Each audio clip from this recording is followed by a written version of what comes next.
अस्सलामुअलैकुम, welcome to Bin Khalil academy.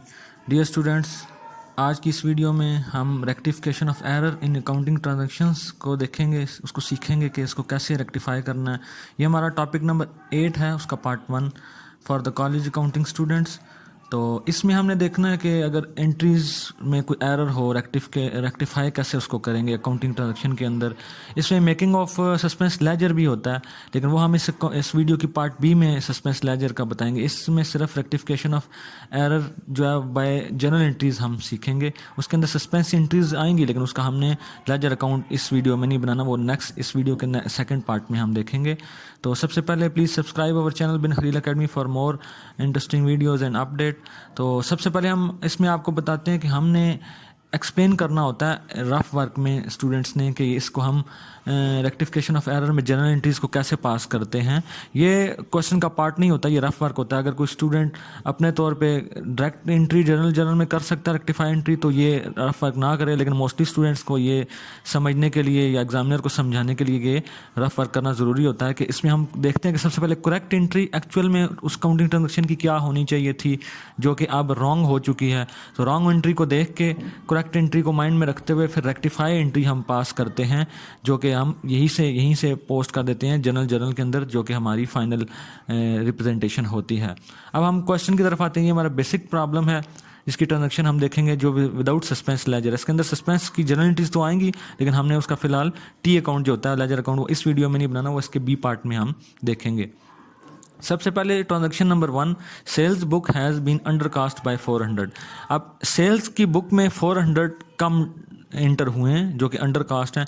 इसको अब हमने कैसे रेक्टिफाई करना है, तो हम अपने प्रोसीजर में आएंगे। सबसे पहले करेक्ट एंट्री, तो करेक्ट एंट्री बनती है सेल्स की कैश टू सेल। तो रॉन्ग एंट्री इस ट्रांजैक्शन में नहीं हुई बिकॉज अंडरकास्ट है। सिर्फ अंडरकास्ट के केस में वही एंट्री सेम दोबारा हम रेक्टिफाई में रिपीट करते हैं। लेकिन इसके अंदर एक चेंजिंग ये आती है कि कैश टू सेल की जगह हम जहाँ पे भी रेक्टिफाई एंट्री में कैश आएगा उसकी जगह पे हम सस्पेंस अकाउंट एंटर करते हैं, बिकॉज कैश का लेजर क्लोज हो चुका होता है हमारे ट्रायल बैलेंस के अंदर। तो फिर हम इसके लिए दोबारा ओपन नहीं करते, बल्कि इसको एक सस्पेंस अकाउंट क्रिएट करके वहाँ से फिर इसको शिफ्ट कर देते हैं दोबारा ट्रायल बैलेंस में बैलेंस करने के लिए।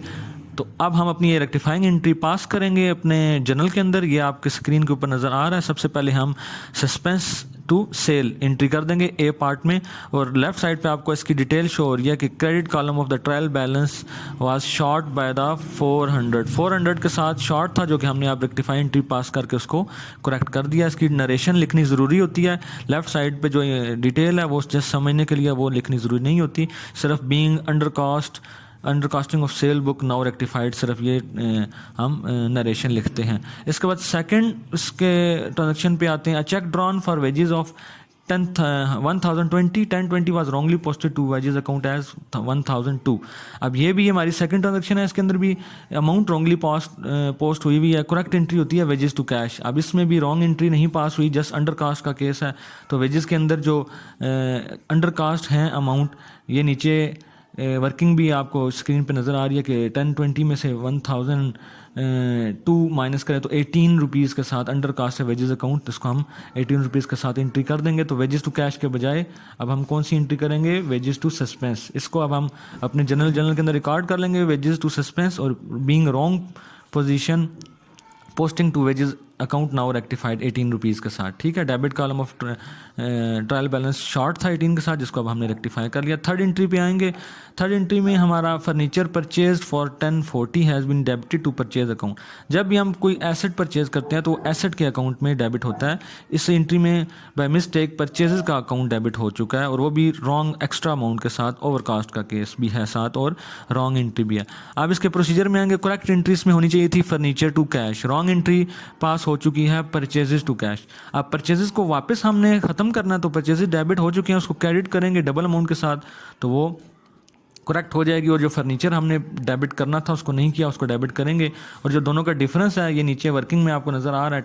1640 में से 1040 निकालेंगे तो 600 एक्स्ट्रा परचेजेस के अंदर है, वो निकल जाएगा। ठीक है, ओवरकास्ट का केस है, और वो ओवरकास्ट परचेज में से निकल के तो सस्पेंस अकाउंट में चला जाएगा। और जो फर्नीचर जिस अमाउंट से हमने डेबिट करना था 1040, वो उसी अमाउंट के साथ डेबिट करके तो अब हम इसको रेक्टिफाइंग एंट्री पास करेंगे furniture to suspense by furniture by suspense to purchase.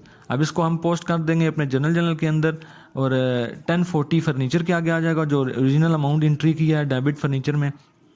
Purchases में से 1640 निकलेगा, जो कि हमने ऑलरेडी डेबिट कर चुके थे, उसके साथ वो क्रेडिट होगा, और जो डिफरेंस आएगा वो सस्पेंस अकाउंट में चला जाएगा। इसके बाद नेक्स्ट एंट्री हम देखेंगे 550 rupees receive from Rahim debited to his account. Rahim से हमने 550 रिसीव किए, लेकिन उसके अकाउंट को क्रेडिट करने के बजाय हमने डेबिट कर दिया। अब हम अपने प्रोसीजर में जाएंगे, यहाँ करेक्ट एंट्री हमने करनी थी। रहीम से हमने कैश रिसीव किया तो कैश टू रहीम, हमने रॉन्ग एंट्री पास कर दी है, रहीम टू कैश। अब हम इसको रेक्टिफाई कैसे करेंगे? रहीम का अकाउंट क्रेडिट होना चाहिए था, जो कि डेबिट हो चुका हुआ है, तो आप डेबिट से वापस क्रेडिट सिंगल अमाउंट, और जो क्रेडिट करना था वो अमाउंट तो डबल अमाउंट के साथ, ये आपको स्क्रीन पे एरो के साथ नज़र आ रहा है। 550 प्लस 550 1100 के साथ रहीम का अकाउंट जो है आप वो क्रेडिट करेंगे, और उसके अगेंस्ट कैश नहीं आएगा, जबकि सस्पेंस की अमाउंट आ जाएगी। तो ये हमारी रेक्टिफाइंग एंट्री बनती है सस्पेंस टू रहीम। ये हम अपने जर्नल के अंदर पोस्ट कर देंगे, आपको स्क्रीन पे नज़र आ रहा है। Suspense account to Rahim 1100 double amount के साथ, being wrong position posting to Rahim account now rectified. ठीक है, क्रेडिट कॉलम का ट्रायल बैलेंस का क्रेडिट कॉलम 1100 के साथ वो उसका हम एडजस्ट कर देंगे। अब लास्ट एंट्री है हमारी, इसमें डिस्काउंट रिसीव हुआ है 100 rupees was posted to wrong side of the discount account. Discount receive किया 100 रुपीज़, तो ये क्रेडिट होना चाहिए था, तो अब हमने इसमें एरर यह आया कि हमने उसको डेबिट कर दिया। करेक्ट एंट्री होनी चाहिए थी प्रोसीजर में, आप देख सकते हैं कैश टू डिस्काउंट, जबकि अब इसकी एंट्री हो चुकी है डिस्काउंट टू कैश। तो डबल अमाउंट के साथ वही प्रीवियस एंट्री की तरह इसको भी हम डबल अमाउंट के साथ क्रेडिट करेंगे डिस्काउंट को। आपको स्क्रीन पे एरो के साथ नज़र आ रहा है कि 100 रुपीज़ क्रेडिट होने चाहिए थे, जो कि 100 रुपीज़ डेबिट हो चुके थे। तो डेबिट में से निकालने के लिए 100 और 100 उसको क्रेडिट करने के लिए, तो डबल अमाउंट 200 के साथ हम डिस्काउंट को क्रेडिट कर देंगे। तो रेक्टिफाइंग एंट्री हमारी बन जाएगी सस्पेंस टू डिस्काउंट 200 के साथ। इसको हम अपने जर्नल के अंदर रिकॉर्ड कर लेंगे, बाई सस्पेंस टू डिस्काउंट 200, और इसकी नरेशन बनेगी being wrong posting to discount account now rectified, और credit column of the trial balance short by 200। ये हमारी डिटेल है और एंट्री हमने पोस्ट कर दी है। तो डियर स्टूडेंट, ये हमारा क्वेश्चन यहाँ पे कंप्लीट हो चुका है, बिल्कुल इसी तरह जो आपको स्क्रीन पे नज़र आ रहा है। ये इसकी कंप्लीट पोजीशन है। आपने जनरल एंट्रीज जस्ट पास करनी है अपने मार्क्स अटेन करने के लिए। जो बाकी आपको वर्किंग सिखाई गई है वो जस्ट समझने के लिए, उसको आपने पेपर में अटैम्प्ट अगर ना भी करें, कहीं रफ साइड पे आप अटैम्प्ट करें तो ठीक है, उसके मार्क्स नहीं होते। मार्क्स ये जो आपको स्क्रीन पे नज़र आ रही है चीज़, इसके मिलते हैं आपको। ठीक है, तो ये हमारा क्वेश्चन कंप्लीट हो गया। नेक्स्ट पार्ट, इस वीडियो के नेक्स्ट पार्ट में इंशाल्लाह हम आपको इसका लेजर अकाउंट भी बताएंगे सस्पेंस का।